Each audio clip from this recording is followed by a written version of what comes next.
Hello students, मेरा नाम है चेतन कटोरिया। आप सभी को यूट्यूब के चैतन्य मैथ्स क्लासेस कोचिंग में स्वागत है।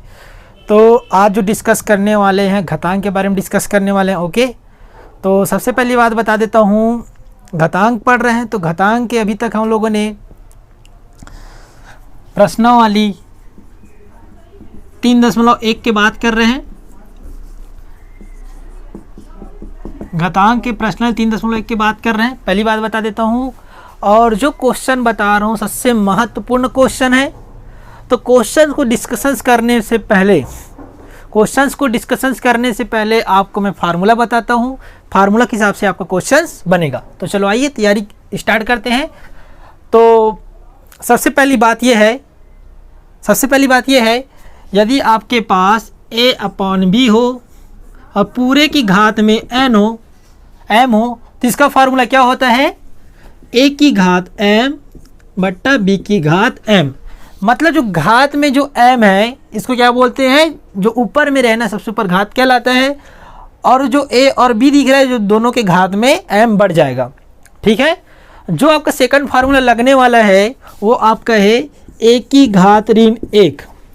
a की घात ऋण 1, जब यही वैल्यू ऋण में रहता है और यही वैल्यू जब नीचे आ जाता है तो 1 बट्टा a की घात 1 में बदल जाता है। मतलब ये m का फार्मूला है। ठीक है, यदि सेम 1 बट्टा a की घात ऋण m हो तो यही वाला जो घात में ऋण m रहता है ऊपर में जाके धन m में बदल जाता है। ठीक है, तो अभी जो क्वेश्चन बताने वाला हूँ तीनों फार्मूला का यूज़ होने वाला है। तो कृपया करके इस तीनों जो फार्मूला है अपने कॉपी में नोट कर लीजिएगा। और महत्वपूर्ण क्वेश्चन है और ये वाला क्वेश्चन पूछा भी जाता है। ओके, तो चलो आइए स्टार्ट करते हैं। तो देखते हैं अपन लोग। तो यहाँ पे सीधी बात है, सरल करना है। क्या करना है आपको? सरल मतलब एकदम बहुत ही आसान तरीक़ा से बनना चाहिए और बहुत ही जल्दी छोटे रूप में आना चाहिए।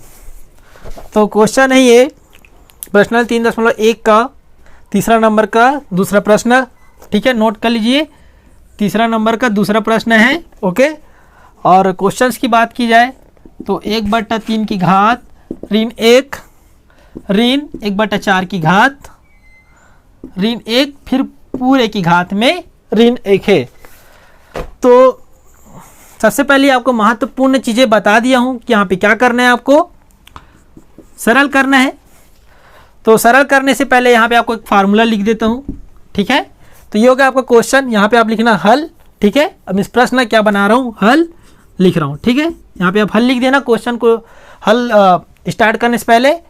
तो यहाँ पे सबसे जो पहला फार्मूला है यहाँ पे लिखना चूँकि क्या लिखना? चूँकि a/b की घात m बराबर कितना होता है? a की घात m बट्टा b की घात m।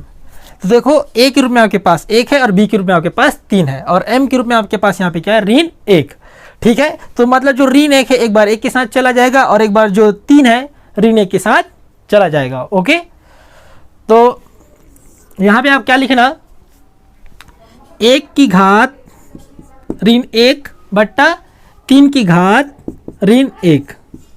ठीक है, ऐसा लिख सकता हूँ। सेम इसी प्रकार इसको भी ऐसे लिख सकता हूँ, 1/a की घात ऋण 1 बट्टा 4 की घात ऋण 1। ठीक है, तो ये चीज़ आपको समझ में आ गया होगा। अब इसके आगे कैसे करना है उसको भी मैं बताता हूँ। ठीक है, तो सबसे पहली बात यहाँ पे मैं 1/3 की घात ऋण 1 लिख सकता हूँ कि नहीं? लिख सकता हूँ। और यहाँ पे देखो ऋण 1 की घात ऋण 1 ऋण का ऋण लिख दीजिए। और इसी प्रकार यहाँ पे भी 1/4 की घात ऋण 1 लिखिए और गुना करिए और फिर 1/1 को घात में लिखिए, 1/घात में ऋण 1। ठीक है, और यहाँ पे जो आपको फार्मूला यूज होने वाला है, कौन सा फार्मूला यूज होने वाला है वो भी बता देता हूँ। ठीक है, इसके आगे जो फार्मूला यूज होने वाला है तो सेकंड फार्मूला यहाँ पे आप नोट कर लीजिएगा। चूँकि यदि आपके पास a की घात ऋण m हो तो आपको नीचे में जाके 1/m के रूप में मिल जाएगा। ठीक है, घात में a की घात m में मिल जाएगा। सेम उसी प्रकार जो सेकंड फार्मूला इसमें यूज होगा वो आपका ये होगा, यदि आपके पास 1/, क्या हो, 1/, ऋण m, मतलब नीचे में 1/, घात में ऋण m हो, तो यही जब ये ऊपर चला जाता है, मतलब इधर जब जाएगा तो ये धन में बदल जाएगा। ठीक है, तो यहाँ पे आपको जो सेकंड 2 फार्मूला का यूज होगा। तो पहला चीज़ ये है कि देखिए यहाँ पे देखिए 1/3 की घात ऋण 1, मैं बताया था जब 3 है वो जब ऊपर में जाएगा तो धन में बदल जाएगा। तो यहाँ पे आप क्या लिखना, 1/3 की घात ऋण 1 ऊपर में जाता है, किस में मिल जाता है, बताया था आपको, धन में हो जाता है। ठीक है, अब ये जो ऊपर वाला का नीचे आता है ऋण वाला, तो क्या हो जाता है, सॉरी यहाँ पे आपका 1 है, तो 1 जब आपका नीचे जाएगा तो आपका किस में बदल जाएगा, प्लस में। तो यहाँ पे आप क्या लिखोगे, ऋण लिखोगे।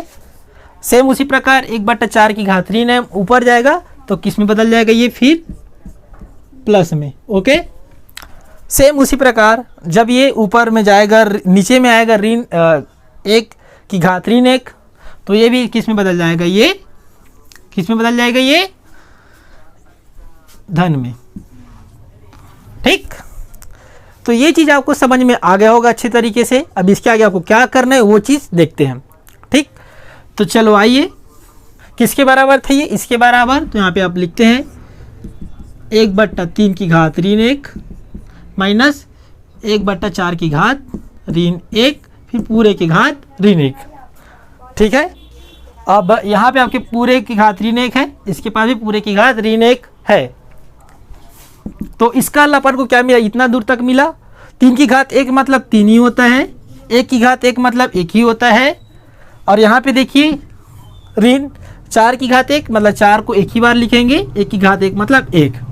ठीक, अब 1 का जब 3 को 1 से भाग देंगे तो आपको 3 ही मिलेगा, जब 4 को 1 से भाग देंगे तो 4 ही मिलेगा।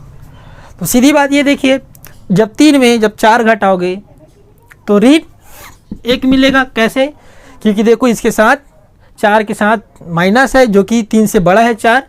ठीक है, 3 में जब 4 घटाएंगे तो आपको क्या मिलेगा, ऋण 1। तो ये हो गया आपका मोस्ट एमपी क्वेश्चंस, और इसके अभी आगे और बाकी आपका, क्योंकि पूरे की घात में ऋण 1 था। ठीक,